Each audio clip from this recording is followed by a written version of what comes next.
요한복음 1장 13절 말씀입니다.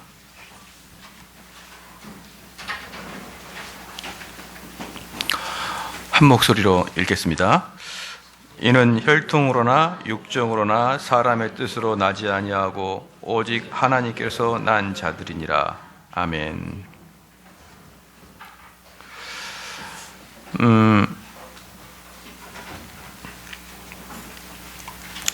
회개가 대단히 중요하다고 그랬죠. 그래서 그 회개가 왜 중요하냐 그러면 우리 구원의 시작이니까 중요하다 이 말입니다. 그러면 이 회개를 제대로 내가 지금 내 마음속에서 구동이 되고 있느냐 안 되고 있느냐를 확인하는 것은 무척이나 중요한 것이죠.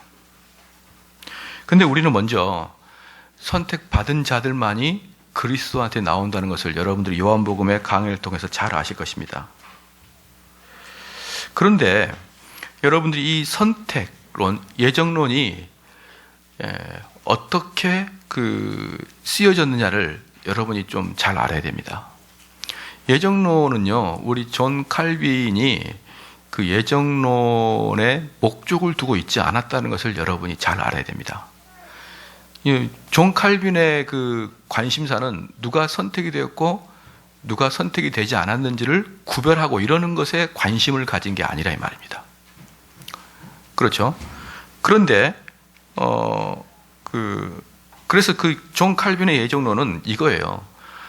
쭉 성도들의 삶을 이야기한 다음에 너희들은 그저 이렇게 우연히 하는 게 아니다. 너희들은 그저 우연히 있는 게 아니고 이미 너희들은 오래전부터 예정되어 있었기 때문에 너희들은 절대로 버림받지 않는다. 그것을 이야기해주고 싶은 거예요. 왜냐하면 당시에 너무 많은 사람들이 개신교를 믿는다고 핍박을 받고 순교를 당했거든요. 그러니까 핍박받고 순교당하는 자들에게 위로를 하기 위해서 그 기독교 강요의 마지막 부분의 예정이 나옵니다. 이 전부 다 이야기한 다음에 그러나 너희들은 버림받지 않는다. 그걸 이야기하려고 그러는 것이에요. 그런데 그 존 칼빈의 후계자인 배자가 우연히 그 선택 예정론을 그의 신학의 맨 앞에 쓰이기 시작합니다. 맨 앞에. 칼빈의 곧바로 후계자 배자가. 이제 그러면서부터 장로교의 어떤 그 신학의 특징 중에 하나가 예정론이 되었죠. 그러면 존 칼빈의 예정론으로 가게 된다 그러면 우리는 선택된 자기 때문에 버림받지 않는다 이렇게 나가는데 배자의 예정론 들어가게 되면 누가 선택받았느냐로 먼저 들어가는 거예요. 누가 선택받았지? 누가 선택받지 않았지? 자꾸 이제 이렇게 나누는 것이죠. 그래서 사람들이 목사님, 제가 선택받았는지 안 받았는지 어떻게 합니까? 이렇게 묻는 것이죠. 이게 이제 이게 칼빈이 원했던 게 아니란 말입니다. 칼빈이 원했던 게 아니고 그 배자가 그것을 원했는지 원하지 않았는지 모르겠지만 어쨌든 배자 이후부터는요, 그 예정론이 그 개신교의 맨 중요한 위치를 차지하게 된 것이죠. 개신교의 맨 중요한 위치를 차지하게 되면 어떻게 되냐면 누가 선택받았느냐, 받지 않았느냐를 먼저 따지는 것이 가장 중요하다 이 말입니다. 그런데 우리가 성경을 한번 펴볼까요? 사도행전 3장을 한번 보겠습니다.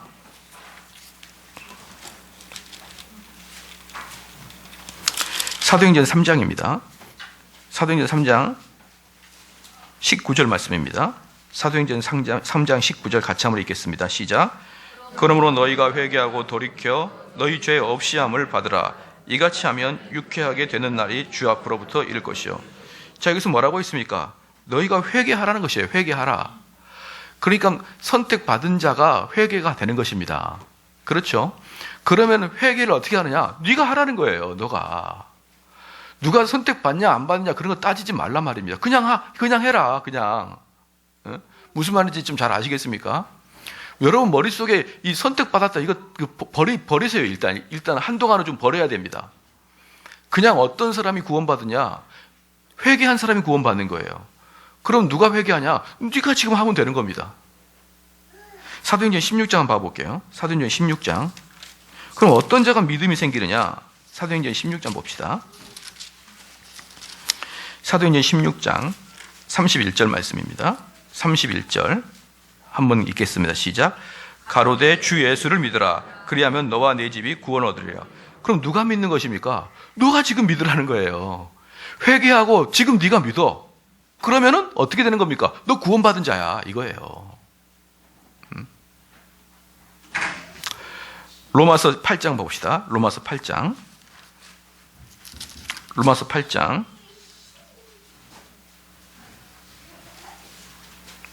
13절 말씀입니다. 로마서 8장 13절 말씀 같이 한번 읽겠습니다. 시작. 너희가 육신대로 살면 반드시 죽을 것이로되 영으로서 몸의 행실을 죽이면 살리라. 어떻게 하면 되는 겁니까?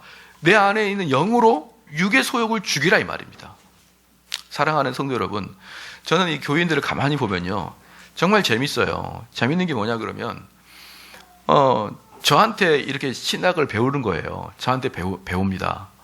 그런 다음에 아주 선명하게 예정론을 분명히 이제 가지고 이제 하나님의 주권적 섭리를 먼저 가지고 있어요.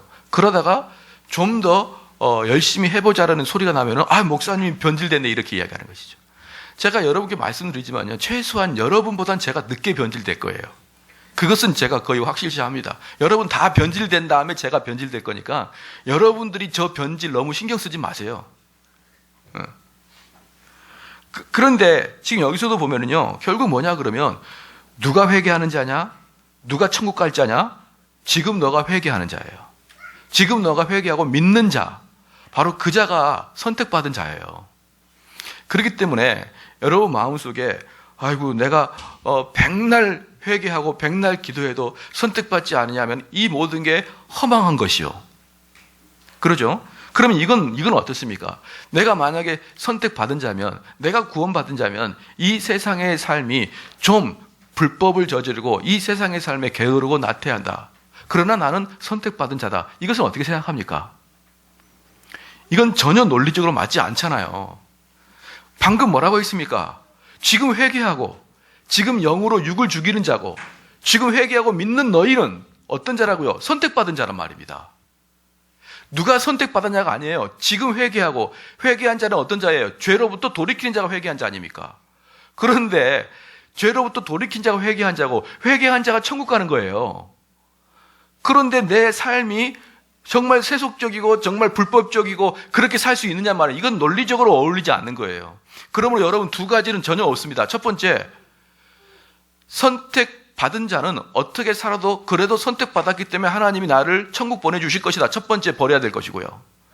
두 번째, 천국 가고 싶은데 혹시나 선택받지 않아서 내가 어떠한 일을 해도 천국 못 가지 않을까, 이러한 것도 여러분 버려야 되는 것입니다. 이 두 가지 극단은요 악한 마귀가 주는 생각이에요. 그래서 고린도후서 5장 17절에 그런즉 누구든지 그리스도 안에 있으면 새로운 피조물이라 이전 것은 지나갔으니 보라 새 것이 되었더라는 것이죠. 그러니까 우리가 그리스도 안에 있으면은 옛날의 삶을 살지 않는단 말이에요. 그러한 것들이 그리스도인이란 뜻인 것입니다. 사랑하는 성도 여러분, 이것들이 전부 다 회개에서 드러나는 것이에요. 그래서 이제 오늘은 회개를 어떻게 할 것인가는 다음 시간에 볼 것이고요. 그럼 오늘은 회개하는 자의 그 마음의 상태가 어떤 것이냐를 여러분이 일단 딱 목적을 가져야 돼요. 이게 회개한 사람의 그 마음의 그 상태구나. 회개하는 자의 마음은 이런 것을 갖고 있는 게 회개한 사람이고 이것이 없는 자는 회개한 자가 아니구나. 이걸 여러분이 딱 선명하게 구별을 가지고 있어야 됩니다.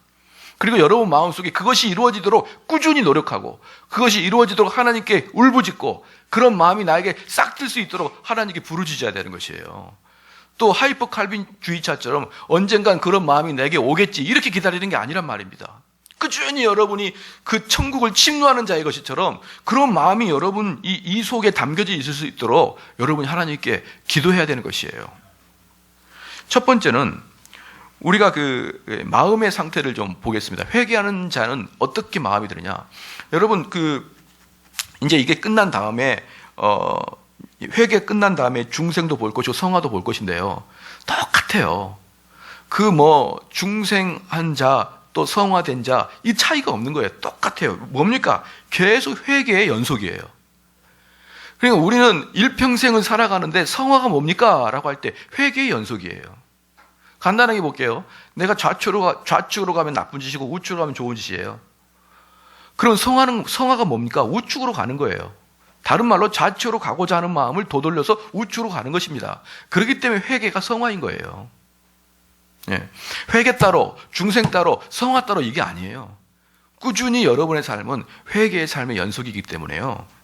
어떠한 마음의 상태가 회개된 상태인가를 여러분 알게 된다면 여러분 이게 다 일맥상통하게 된 것입니다. 첫 번째는요, 마음의 상태인데요. 회개는 판단의 저울을 바꿔놓습니다. 즉 무슨 말이냐면요, 회개는 옛사람과 세상적인 관심보다는 이제 하나님과 그분의 영광에 더 비중을 두게 되는 것이죠. 예, 여러분들이 아마 이런 것들은 좀 오는 것은 좀 써놔야 아마 조금 기도하고 이럴 때 아마 좀 유익하게 될 것이에요. 다시 말합니다. 회개는 옛사람과 세상적인 관심사보다는 점점 하나님과 그분의 영광에 더 비중을 두게 되는 것이죠. 뭐라고 했습니까? 그분이 영광 받을 것에 비중을 둔단 말이에요. 내가 관심사가 아니라 그분이 영광 받을 것에 대한 비중을 좀 더 둔단 말입니다.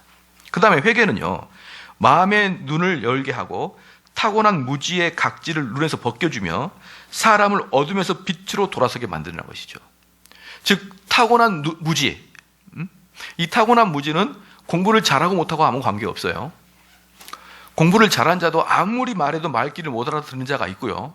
영적인 거에서는, 신앙적인 면에서 아무리 말해도 말귀를 못 알아듣는 자가 있고, 무학자라도 한 번 이야기하면 금세 이해하는 사람이 있어요. 대단히 이게 신기합니다. 그래서 회개는 마음의 눈을 열게 하고 타고난 무지의 각질을 벗겨주며 사람을 어둠에서 빛으로 돌아서게 만듭니다. 그 다음에 회개는요, 전에는 자기의 처지에 있어서 아무런 위험을 보지 못했던 사람이 이제는 자기 자신이 얼마나 위태로운 상태에 있는가를 깨닫게 되는 게 회개한 자의 마음이에요. 그러니까 눈의 각질이 벗겨지자 어떻게 된 겁니까? 딱 벗겨지자 아이고 행복하다가 아니라 아이고 내가 매우 위험한 상태에 처해 있었구나 라는 것을 깨닫는 것입니다. 그래서 이 사람은요, 그렇게 각질이 벗겨진 사람, 자기가 위험한 상태에 빠진 사람은 그 눈이 벗겨짐으로 가장 소원하는 게 뭐냐면 자기는 은혜를 받고자 하는 소원으로 바뀌기 시작합니다. 왜? 위험한 상태에 있는 것을 깨달았기 때문에. 이제 나는 은혜로 그 위험한 상태를 빠져나가기를 소원하는 마음으로 커진다 이 말입니다. 그리고 전에는 죄를 짓고도 아무런 고통을 느끼지 못했는데 이제는 죄가 모든 고통의 주범인 걸 깨닫는 것이에요.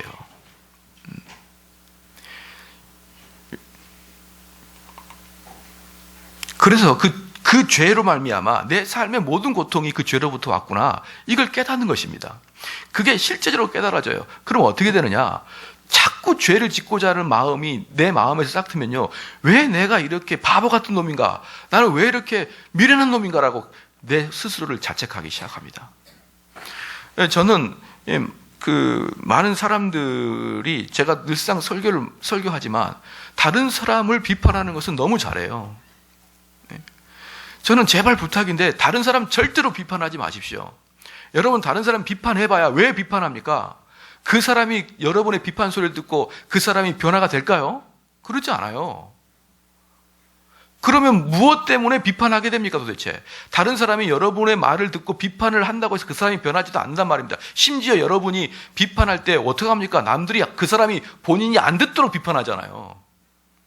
그렇기 때문에 여러분들이 백날 비판해봐야 그 비판의 대상은 변화가 되지 않습니다. 그러면 그 입을 왜 그렇게 에너지를 허비하냐 이 말이에요.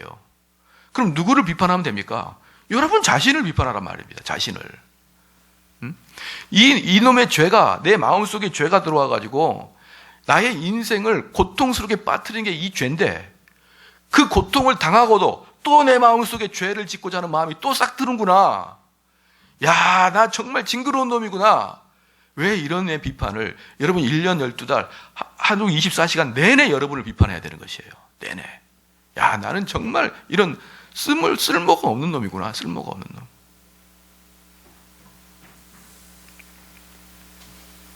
이제 이렇게 말하면 이제 또 다른 사람 비평하고 싶을 때 이렇게 합니다. 나도 잘한 게 없지만, 이러면서 나도 잘한 게 없지만, 제가 말할 때 뭐 빼라 그랬습니까? 만자 빼라 했지. 만자. 그냥 나는 잘한 게 없다, 이걸 끝내주세요. 하여튼 만자 자꾸 붙인 사람은 공업용 재봉틀로 다 박아놔야 됩니다. 입을. 절대로 말 못하도록. 나도 뭐 이럴 말할 처지는 아니지만 얼마나 남을 비평하고 싶으면은. 그래서 그 다음에 이 마음속에 그 죄를 짓고자 하는 마음이 또 떠들을 때 또 다른 나의 법이, 야, 나 정말 쓸모없는 놈이네. 왜 이렇게 내가 주 앞에서 기도하고 주 앞에 말씀 배우는데 왜 이렇게 죄된 생각이 또 떠오르냐. 징글징글하다. 인간 정대훈. 이렇게 되는 거예요. 정말 징글징글하다. 인간 김집사. 이게 아니라니까요. 당신 보니까 도대체 교회에서 직분이 뭔데 당신은 이게 아니에요. 징글징글하다 정대훈이에요. 징글징글하다 나. 그러면 이제 그 사람은 어떻습니까? 죄를 짓고자 하는 곳에 그 가는 것을 피하게 됩니다. 아이고, 거기 가면 또 죄 질 건데. 거기 가면 죄에 약하게 쓰러질 걸 뻔히 알기 때문에 그 외 죄 짓고자 하는 그 장소에 가고 싶지 않은 것이요. 그래서 로마서 7장 24절에 뭐라고 합니까? 우리 잘 알죠? 오호라, 나는 공고한 사람이로다. 이 사망의 몸에서 누가 나를 건져내랴. 그렇죠? 제가 이 말씀, 로마서 7장 24절 말씀은 대단히 중요한 말씀이에요. 로마서 7장 24절 대단히 중요한 말씀인데 왜 중요하다고 제가 이야기했죠? 무슨 논쟁 때문에? 알미니안 논쟁 때문에. 알미니아. 로마서 7장 24절은 청교도에서 대단히 중요한 논쟁이었어요. 여러분들은 잘 모르겠지만 이 논쟁이 교회에 있어서 대단히 중요한 논쟁이었다고요. 지금 알미니아는 오호라, 나는 공고한 사람이다. 이 사망의 몸에서 누가 나를 건져내랴. 이것을 바울이 회심하기 전이라고 했고 칼빈주의자들은 이것을 회심한 후라고 했습니다. 회심한 후. 그러니까 알미니안주의자는 이 앞에 그 바울은 하나님을 향한 마음이 있었거든요. 마음이 있었는데 오호라, 나는 공고한 자로다. 그래도 죄를 짓는 거예요. 그러니까 알미니아는 아직 거듭나기 전에도 하나님을 찾고자 하는 성향이 마음에 있다라는 것을 이 로마서 7장을 보고 했고요. 그래서 로마서 7장 24절을 타락 전이냐 타락 후냐 보는 거에 따라서 기독교 역사가 바뀌었습니다. 그렇기 때문에 알미니안주의들은 하나님께 아직 은혜 받기 전에 거듭나기 전에도 하나님을 찾고자 하는 마음이 조금은 있다는 거예요. 바울에서는. 그렇지만 칼빈주의 아니야. 하나님은 거듭나지 않는 자는 하나님을 찾고자 하는 마음도 없고 찾을 능력도 없다. 그렇기 때문에 로마서 7장은 바울이 회심한 이유고 회심한 자도 그 마음속에 번민과 번뇌와 죄를 짓고자 하는 마음이 불일 듯 불일 듯 싹튼다 이 말이에요. 그래서 오호라, 나는 공고한 사람이다. 이 사망의 몸에서 누가 나를 건져내랴. 그렇죠? 에스겔서 36장 31절 말씀에는요. 그때에 너희가 너희 악한 길과 너희 불순한 행위를 기억하고 너희 모든 죄악과 가증한 일을 인하여 스스로 믿게 보리라. 사랑하는 성도 여러분, 내가 가증한 일, 가증한 생각 때문에 스스로 나를 미워한다는 말입니다. 그게 성도의 모습이에요. 그게 성도의 모습입니다. 그러니까 제가 이 말씀을 잘 알고 있는 상황에서 우리 성도들이 자기 스스로를 미워하지 아니하고, 그래서 이 기독교에서 가장 두려운 죄는 교만한 죄란 말입니다. 교만한 죄. 성경에서 그렇게 교만하지 말라는 이유는 남들 앞에 겸손하라 그런 차원이 아니에요. 교만하다는 뜻은 뭐냐면 지옥 간다는 뜻이에요. 지옥. 왜? 천국 백성은 나 스스로를 미워하니까. 교만한 자는 나는 다른 사람보다 낫다는 기본 전제 조건이 깔려 있다니까요. 교만한 자들은 다른 사람이 나보다 아래라는 그런 전제 조건이 깔려 있기 때문에 내가 고귀한 위치에서 한 수 훈수를 두는 게 교만인 거예요. 그게 비평이고 그게 수군거림이고요. 그렇기 때문에 기독교인들은 교만하면은 그것은 참으로 예수님을 믿지 않는 가장 큰 죄이기 때문에 그렇게 겸손하라, 그렇게 교만은 패망의 선봉이다라고 성경이 그렇게 나온 겁니다. 단지 다른 이 세상 사람들 앞에서 교만하지 않아서, 왜냐하면 이 세상 사람 교만하면 사업도 안 되고 대인관계도 안 좋잖아요. 그런 것들 때문에 겸손하는 게 아닙니다. 겸손은 여러분 뭐라고 했습니까? 천국 가는 길이라니까요. 그럼 겸손은 뭐냐면 내 잘못인 거예요. 다른 사람이 잘못이 아닌 거예요. 제가 만약에 10억을 포탈해서 제가 감모에 갔다고 칩시다. 감모에 갔다 와가지고 제가 여기 설교하는데 여러분 100만 원도 못 갚습니까? 그렇게 설교가 되겠습니까? 그런 설교 못하는 겁니다. 잘난 척을 못하는 거예요. 그런데 이렇게 설교를 함에도 불구하고 왜 다른 사람을 비평하냐고 있냐 말입니다. 왜?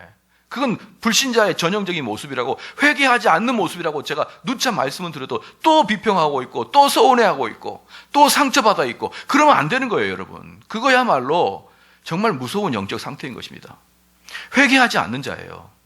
제가 늘상 말씀을 드리지만 어떻게 피해자 의식 가지고 있으면 회개합니까? 피해자 의식 가지고 있는 사람은 돌봄을 받아야 되죠. 피해자 의식 받은 사람은 치유를 받아야 되죠. 어떻게 피해자 의식 가진 사람이 회개를 합니까?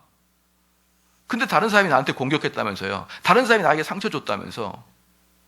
근데 그 사람이 무슨 회개를 합니까?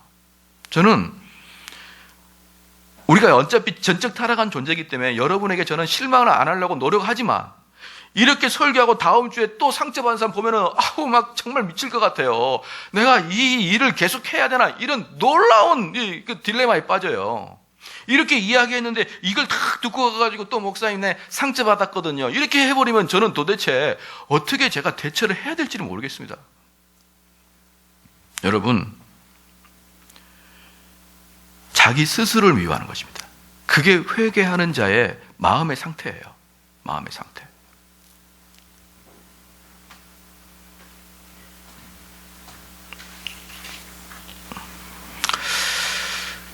그래서 시편 14편 3절 말씀에 부정하다 하나님이여 우슬초로 나를 정결케 하시고 나를 깨끗이 씻어주소서, 내 속에 정결한 마음을 창조해 주옵소서. 네. 다윗은 스스로를 아주 부정한 놈이다. 부정한 놈이다. 부정한 놈이다. 그래서요, 회개한 사람은 그 전에는 발견하지 못한 더러운 구석들이 보이기 시작하는 것이죠. 하나님을 회방하고 도적질하고 살인하고 더러운 짓하고 이들에서 마음에서 옛날에는 발견하지 못하다가 점점 하나님의 가까이, 하나님의 그 영롱한 빛에 가까이 가게 되면 내 몸에 더러운 것들이 더 발견되기 시작하는 것이죠. 그래서 하나님께 가까이 가면 갈수록 더 자신의 부정함을 깨닫는 것입니다. 여러분이 어둠 속에 살아보십시오. 아무리 더러워도 절대로 더러운 걸 발견할 수가 없습니다. 그런데 그 사람이 그리스도의 빛으로 하나 두 개 내 마음에 빛이 들어오기 시작할 때부터, 야, 나는 정말 부정하구나, 부정하구나, 이렇게 여러분이 깨닫는 것입니다.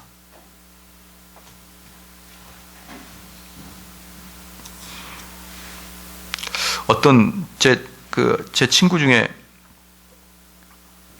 아주 그 훌륭한 친구가 한 명 있는데, 왜 기억한지 모르겠습니다만 옛날에 수양관에서 예배 드릴 때, 2012년 말입니다. 2013년 초 이래 수양관에서 예배 드릴 때 룩긴가 한번 강의하러 왔던 교수 한 명 있었죠. 여러분, 여기서 대부분은 2013년 이후에 오신 분들이군요. 그분이 제 친구긴 한데 저랑 신학의 색채는 약간 다릅니다. 근데 그분은 정말 저보다는 좀 못생기긴 했지만 실력 면에서는 정말 탁월해요. 탁월합니다. 저는 이건 농담 아니에요. 그 친구는 저보다 못생겼고요. 근데 약간 닮았는데 제가 제일 듣기 싫은 소리가 둘이 닮았다는 소리 제일 듣기 싫어요. 약간 닮았어요, 보면은. 근데 그 친구는 실력이 대단히 좋아요. 서울대 수석 나왔고 동경대 국비 장학생 나와서 받았고, 그 다음에 웨스트민 신학교 수석 졸업했어요. 한국인 최초로. 그렇게 되면은 대단하죠. 그리고 시카고 대학에서 고고학 박사학위 받았고, 그래서 뭐 왼손으로는 히브리어, 오른손 헬라어, 입으로는 아람어, 이렇게 다 써요. 한꺼번에. 언어적인 탁월함이 있습니다. 근데 그 친구가 요즘에 논문 표절로 시비가 붙었더라고요. 책을 썼는데 표절로 시비가 붙어가지고 요만 가지 뜨고 다니는데 참 안 됐죠. 그러니까 저는 책을 안 쓰는 거예요.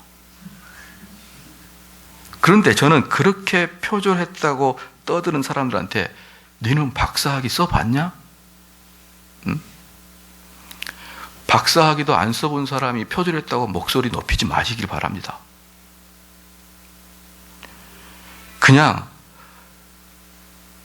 근데 그것도 논문도 아니고 그냥 책이었어요. 책인데 그 친구 말로는 계속 자기도 변호를 하더라고요. 이건 학위가 아니다.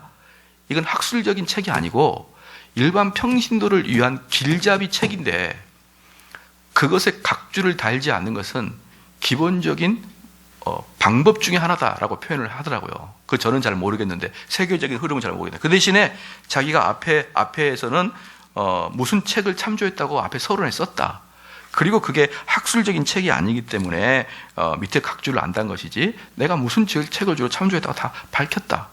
그리고 이것은 학술적인 책이 아니라 일반 평신도를 위한 가이드 책인데 이것까지 잡으면 되겠느냐라고 하는데 필요 없습니다. 막 따발총을 맞더라고요. 여러분 저는 그렇게 하는 사람들 보면서요. 참 너무하다. 너무해. 너무하다.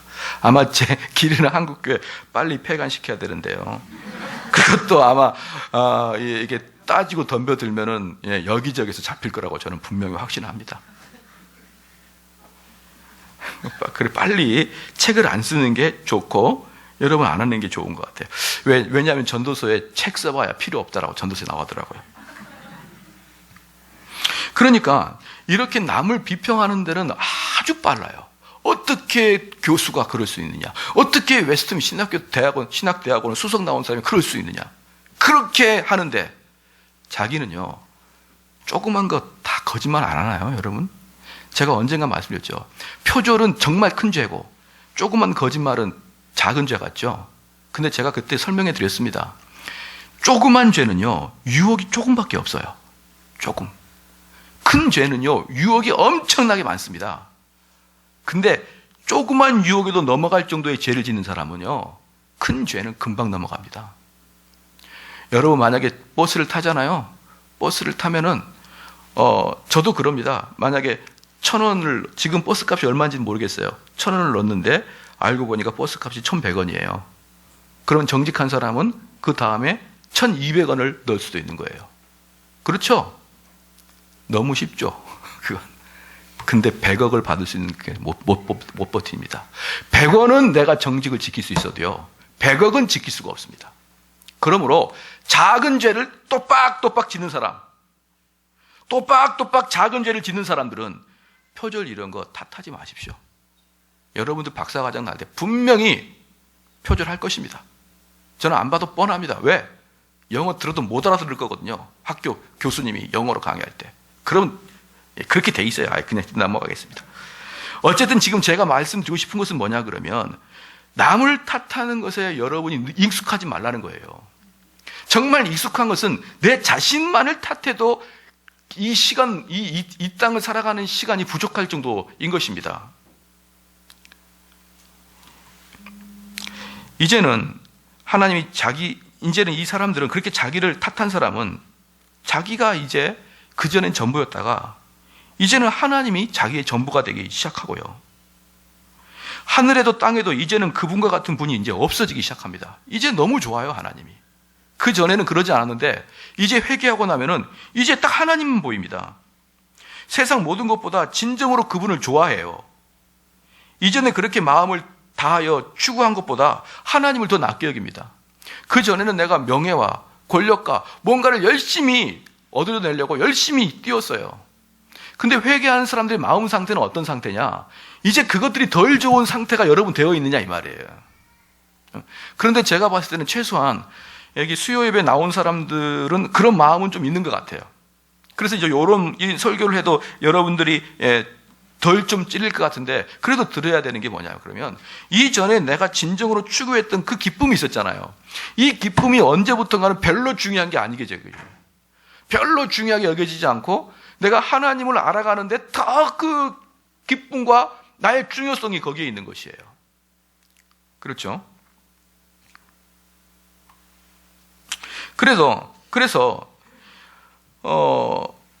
그런데 위선자는 뭐냐 그러면 위선자들은 누가 위선자냐 그러면 교회에 앉아 있는 사람이 위선자예요. 교회 바깥에 있는 사람은 이방인이고요.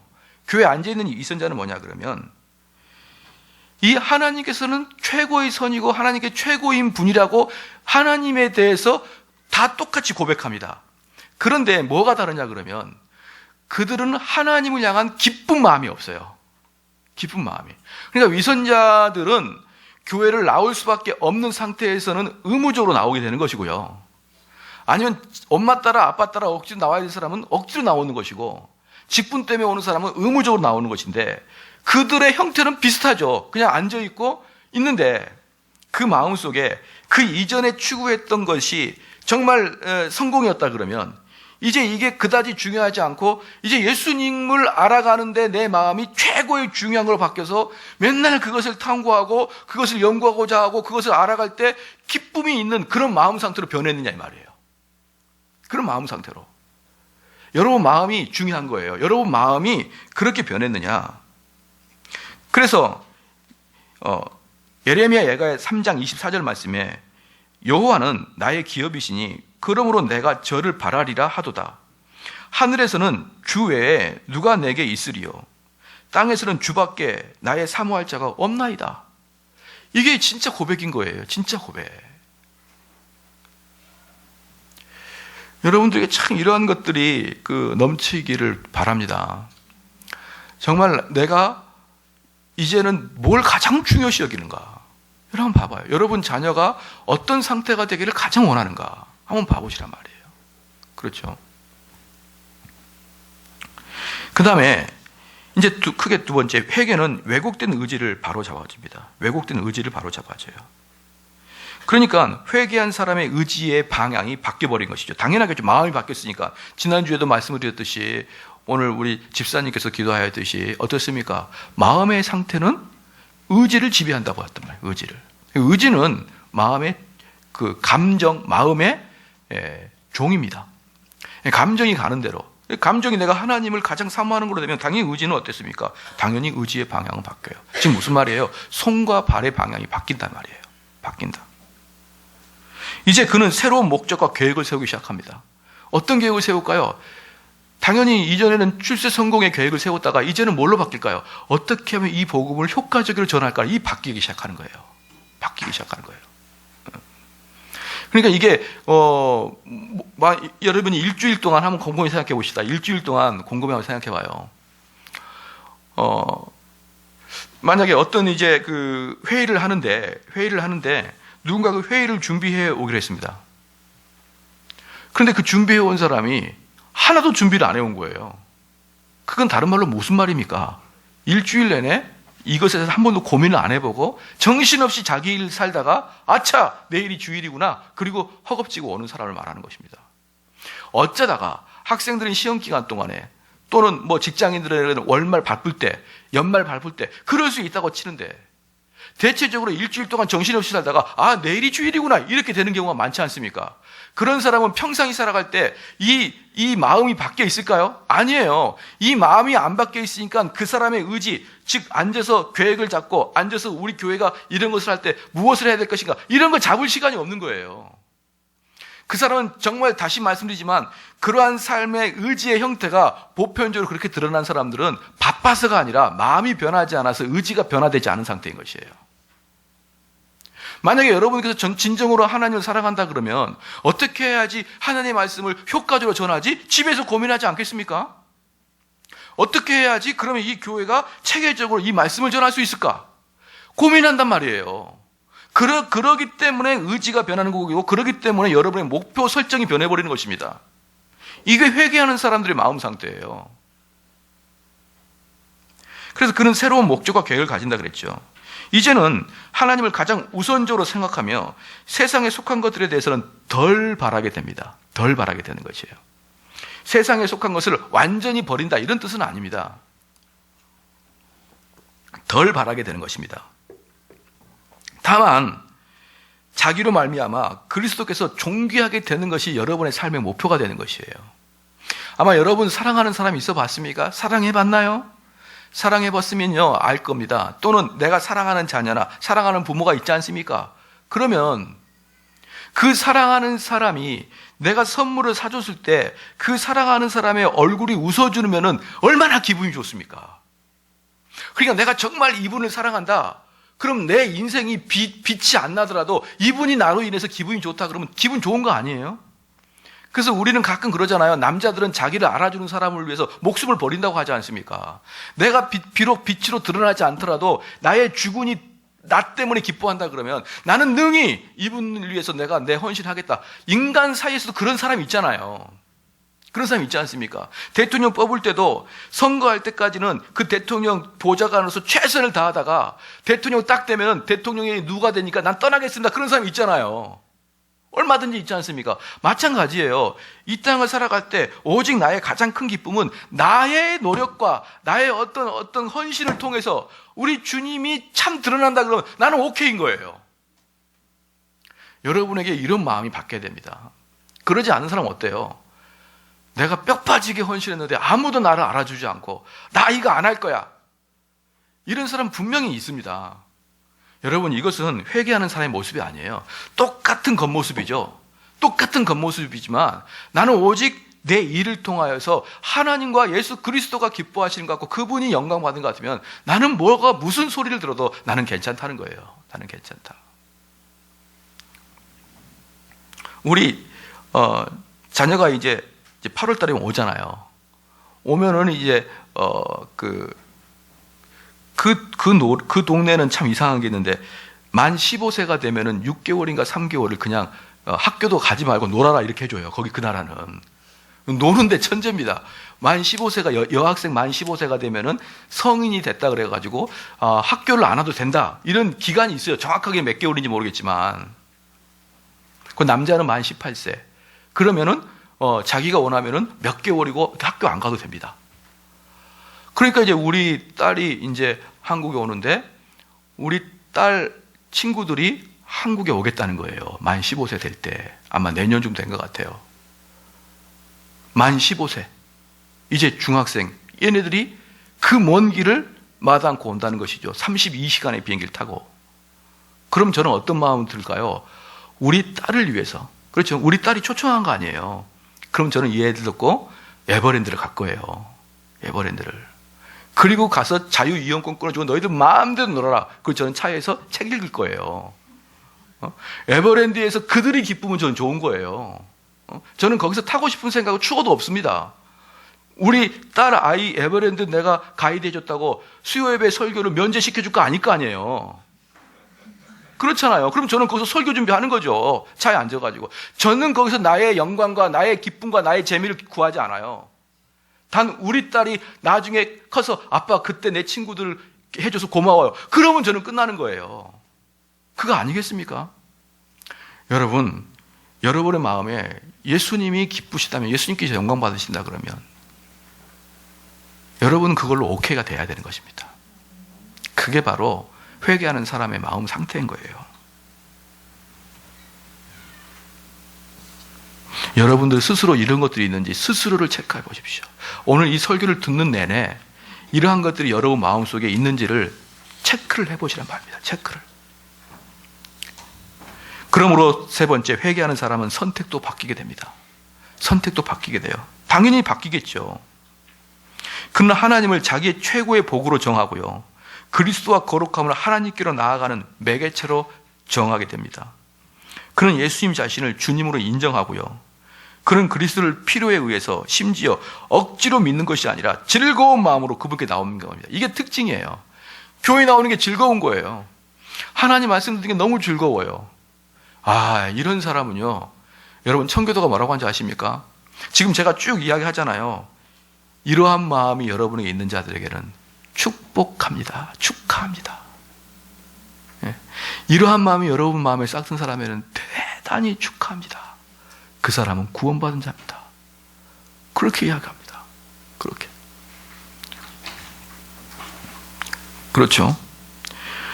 그래서 그의 선택은 심한 양심의 가책과 지옥에 가는 두려움 때문에 주님의 일을 하는 게 아니고 그냥 즐거워서 하는 거예요. 그냥.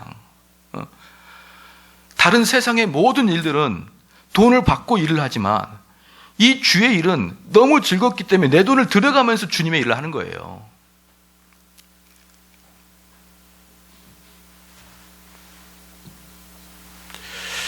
사랑하는 성도 여러분, 그래서 빌립보서 1장 23절 말씀에 뭐라고 합니까? 내가 그 두 사이에 끼었으니 떠나서 그리스도와 함께 있을 욕망을 가진 이것이 더욱 좋으나. 뭐예요? 바울은 욕망이 있는데 그게 무슨 욕망입니까? 그리스도와 함께 있고자 하는 욕망. 내가 그리스도와 함께. 그러므로 이 길은 좁지만요, 기쁨으로 그 좁은 길이 너무나 기쁘게 잘 가지는 거예요. 그래서 제가 그 제자 훈련을 좋아하지 않는다 그랬죠. 제자 훈련이 왜 기본적으로 좋지 않냐 그러면요, 제자 훈련은 깔때기 이론이에요. 깔때기 이론. 그래서 사람을 처음에 이렇게 넙다란 사람을 탁 탈곡을 해가지고 점점 이렇게 낮춘 다음에 밑에 이제 이렇게 그 빨대같이 쭉 뻗은 곳으로 나오게끔. 그래서 차츰차츰 사람 어때요? 차츰차츰 변하게 시킵니다. 작게. 그래서 나중에 그 통으로 쑥 내려오게. 그렇죠? 왜 이렇게 그 좁은 그 빨대 같은 데로 내려올 수 있도록 연습을 시키느냐? 이 사람들은 큰 깔때기 통에 들어올 때 요 좁은 구멍으로 들어갈 수 있는 체질을 가지고 있지 않기 때문에 그 체질을 만들려고 훈련을 시키는 거예요. 근데 우리 주님께서는 처음부터 나를 따르려고는 네 자신을 부인하고부터 시작하잖아요. 즉 처음부터 좁은 문으로 들어오는 것입니다. 좁은 문으로. 넓은 문에 들어왔다가 훈련을 통해 좁은 문으로 들어오는 게 아니라, 그렇죠? 처음부터 좁은 문을 제시를 하는 거예요. 그래서 여러분이 분명히 알아야 될 것이 좁은 문 다음에 좁은 길인 것이지 좁은 길 다음에 좁은 문이 아니에요. 우리가 주님의 제자가 되려면 처음부터 좁은 길로, 좁은 문으로 들어가야 되는 것입니다. 그럼 처음부터 좁은 문으로 들어가는 사람은 제자 훈련할 필요가 없는 거예요. 왜? 좁은 길로 갈 수밖에 없는 체질이 돼 있거든요. 그러니까 좁은 문으로 들어온 사람들은 그 좁은 길이 하나도 안 좁아요. 그냥 지 길이에요, 지 길. 왜? 그 좁은 문에 맞는 몸이 들어가 있으니까. 그런데 제자 훈련은 뭐냐면 그 좁은 문에 맞지 않는 비대한 몸을 가지고 있으니까 다시 좁은 문으로 들어가면 또다시 훈련을 통해서 몸을 또 축소시켜야 되는 것입니다. 이게 성경적이냐 이 말이에요. 그러므로 사랑하는 성도 여러분, 회개하는 자들에게는요, 특별한 훈련이 필요 있는 게 아니에요. 회개하는 자들은 그냥 살아가는 게 성화입니다.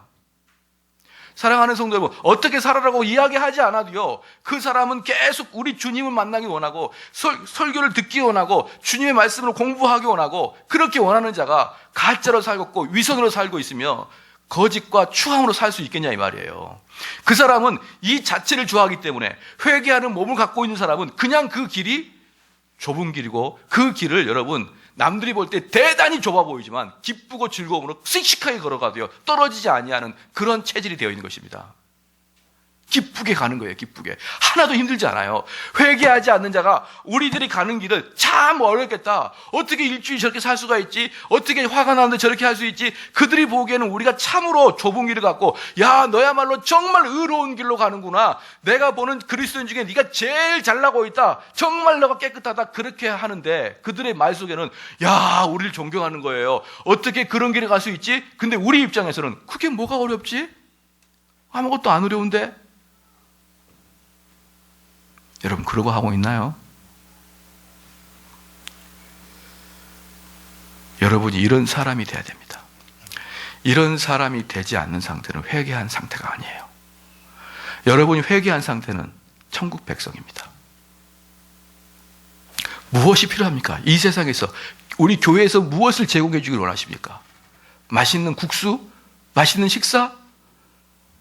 아름다운 미소? 잘 정비된 조직? 다 중요합니다. 그러나 진짜는 뭐예요? 여러분 여기서 회개에 대한 결과물을 가져가야 될 거 아닙니까? 아까도 말씀드렸지만 여러분이 회개하기를 촉구하면 회개가 되게 돼 있는 거예요.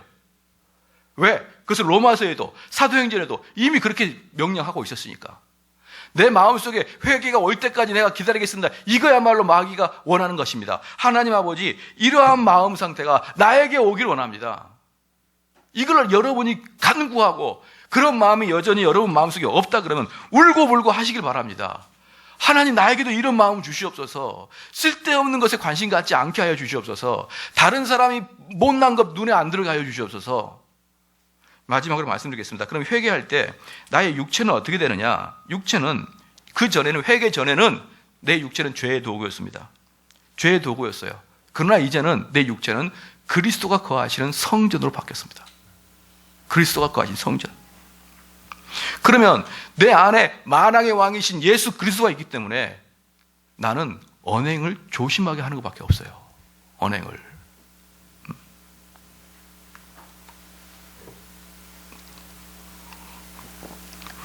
회개하기 전에는 그래서 자기 몸을 마음대로 굴러요. 자기가 별로 가치가 없습니다. 근데 회개한 몸은 자기가 혹시 죄의 길에 들어설까 봐 조심조심 자기 자신을 높이 평가합니다. 죄된 마음으로 났지만요, 우리가 흔히 이 세상에서 이야기하는 자존감이라 그러죠. 나는 어떤 존재야 그러면 내 안에 예수님을 모시고 있는 근위병과 같은 그런 존재예요. 그러면 행위와 언어가 절제가 있고 결단력이 있고, 그렇죠, 남들이 누가 봐도 멋진 삶을 살아가는 것입니다. 여러분, 근위병들이, 저는 깜짝 놀랐는데 다음에 캄보디아 갈 때 제가 꼭 근위병을 보여줄게요. 거기 가면 근위병이 있어요. 근데 거기 근위병들은요, 꼭 우리나라 민방위 아저씨 같아요. 짝다리 짚고 있고 총 이렇게 딱 들고 있다가 핸드폰 하고 있어요, 근위병들이. 저는 세상 살다 그런 근위병 처음 만나요. 근데 진짜 선진국 보십시오. 영국 보란 말이에요. 그들 근위병들 어떻습니까? 끔찍도 안 해요. 그들은 벌이와 쏴도 끔찍도 안 해요. 진짜 그 마음 속에 자부심 있는 근위병들은요, 끔찍도 안 합니다.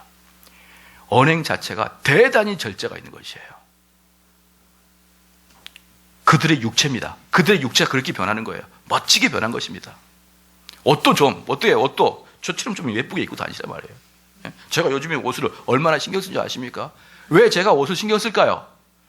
나는 중요한 존재니까. 그렇게 동의를 안 하신 분이 두세 명 계시는데요, 회개하셔야 됩니다. 그런 분들은. 중요한 존재니까.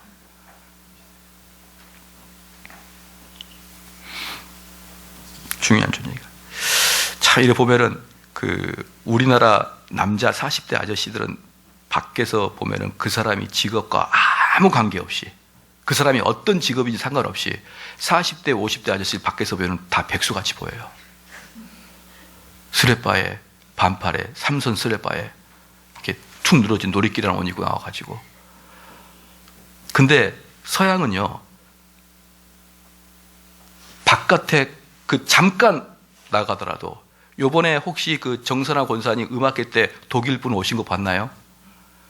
다들 그렇게 멋지게 입고 나갑니다. 바로 앞에 나가도. 추리닝 입고 나온 사람은 중국인과 한국인. 그리고 같은 추리닝을 입어도 차이가 많이 나요.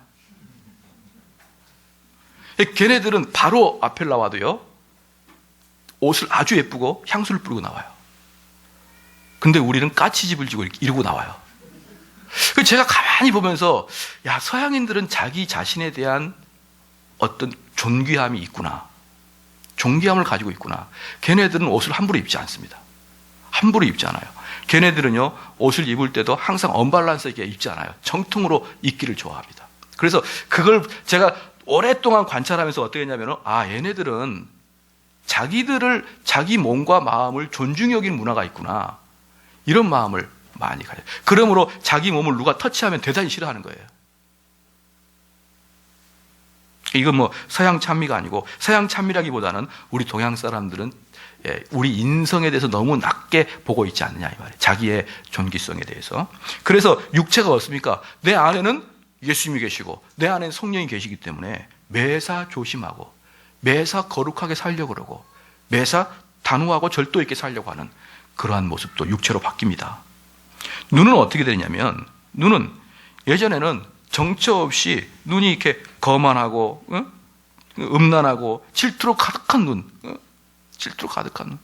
어떤 분은 링컨의 말이 딱 맞아요. 나이가 몇 살 이상이면은 50인가요? 40인가요? 그러면 얼굴을 자기가 책임지라고 링컨이 말했잖아요. 마찬가지로 얼굴이 이미 중년이 넘었었는데 그걸, 아이고 저 눈 봐라 저거 완전히 무슨 용광로가 부글부글 끓고 있네. 그러면 안 되는 거예요. 선한 눈으로 바뀌어야 되는 거예요. 눈도. 그전에는 탐욕과 욕망과 음란으로 가득 찬 눈이었다 그러면 이제는 뭡니까? 선한 눈으로 바뀌어서 그 눈이 어디로 가야 될까요? 이제 시작? 눈이 어디로 갈까요? 말씀으로 가야죠. 그전에는 어떤 눈 안 걸리느냐? 누가 잘났는지 봐보자. 이렇게 그런 거만한 눈이었다 그러면 이제는 말씀으로 가고, 이 말씀으로 가는 눈이 또 누구한테 갈까요? 누가 돕는 자가 있을까? 쳐다보는 거예요. 또 돕는 자를 보면서 어떻을까요? 누구를 전도할까? 쳐다보는 거예요. 눈 자체가 바뀌어버리는 것입니다. 여러분 그러고 있나요? 그러고 있습니까? 귀는 어떻습니까? 귀는 옛날에는 사단의 소리를 그렇게 좋았습니다. 무슨 말이에요? 부도덕한 말, 시시껄렁한 말, 시시껄렁한 말. 그렇죠.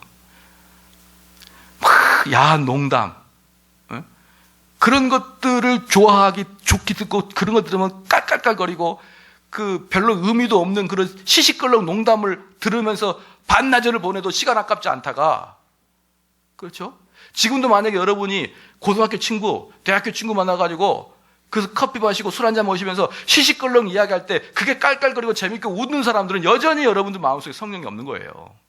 그런데 은혜 받고 보십시오. 그 친구도 만나면 들을 말이 없어요. 들을 말이 하나도 없습니다. 제가 가끔 말씀드리지만 제가 동창회 가면은 한마디도 들을 말이 없어요. 한마디도. 하도 내가 이야기를 안 하니까 정 목사도 한번 이야기해봐. 그러면 주 예수를 믿으라. 그렇게. 근데 들을 수가 없다는 거예요. 들을 수가. 그리하면 너와 내 집에 구원을 이루리라. 그렇죠. 그런데 그 귀가 어떻게 바뀝니까? 말씀 듣는데 기뻐요. 말씀 듣는데. 마지막으로 입은 어떻습니까? 입은. 그렇죠. 그 전에는 이 입이 더러운 대화, 아첨, 자랑, 욕설, 거짓말, 험담, 이런 것들이 성경에서는 목구멍이 열린 무덤이라고 그랬어요. 열린 무덤. 썩은 진동이나 전 진동. 그런 이야기를. 근데 이게 어떻게 바뀝니까? 생명의 우물로 바뀌어요. 그의 입은 은쟁반에 굴려간 구슬과 같아. 그렇죠? 얼마나 그 소리를 들으면 좋은지요. 기도와 전도의 입으로 바뀌고, 회개한 사람의 언어는요, 세상 사람과 언어가 완전히 달라지고, 그리고 재밌는 게 뭐냐면요, 회개하는 사람, 잘 들어보십시오. 회개하는 사람들은 이 기독교의 특별히 구원의 문제에 대해서 아주 익숙하게 툭툭 나옵니다. 쭉쭉쭉쭉 나와요. 신앙에 관한 이야기, 구원에 관한 이야기, 예수 그리스도에 관한 이야기가 막힘없이 쭉쭉 나옵니다. 근데 회개하지 않는 사람은 툭 걸리고 툭 걸리고 툭 걸려요. 재미가 없어요. 여러분, 이게 청교도들이 구분하는 회개하는 자와 회개하지 않는 사람의 마음의 상태예요. 그렇기 때문에 여러분들이 스스로를 평가하십시오. 내가 어떤 상태에 있는지. 그렇죠? 근데 이걸 꼭 아십시오. 위선자가 있어요. 위선자가. 이제 마지막으로 구별할 것이 회개한 자와 위선자의 구별인데요. 회개하는 자들은 이게 논리적으로 다 지켜져요. 그 지켜진 게 완벽하게 지켜지지 않더라도 논리적으로 다 연결이 돼서 지킬 거예요. 근데 위선자는요, 하나는 지킨데 하나는 못 지켜요. 예를 들어서 입은 겸손한데, 입은 복음을 전하는데 눈은 사악해요. 예를 들어서 내 손은 남을 도우는데 다리는 악한 곳을 가고 있어요. 그러니까 이 회개하는 자는 이것들이 논리적으로 전체가 다 자기 삶에서 드러나기 시작하는데, 위선자는 항상 이 논리가 부딪힙니다. 뭔가는 하는데 뭔가는 못해요. 여러분, 그런 자가 위선자고요. 그런 사람은 대단히 위험한 상태입니다. 왜냐하면 자기가 언뜻 보면은 성도 같거든요. 나도 뭐 하고 있고, 나도 마음에 겸손함이 있고, 마음에 겸손함이 있는데, 말에는 사악함이 있든지. 이렇게 하나 두 개가 자꾸 부딪히는 사람이 여러분 있습니까? 그럼 그러한 것들은 대단히 위험한 상태다, 이 말입니다. 자, 다음 시간에는 이제 그럼 이러한 회개들을 어떻게 진행되어 갈 것인가에 대해서 조금 더 알아가기를 원합니다. 이 시간에 우리 찬양하겠습니다.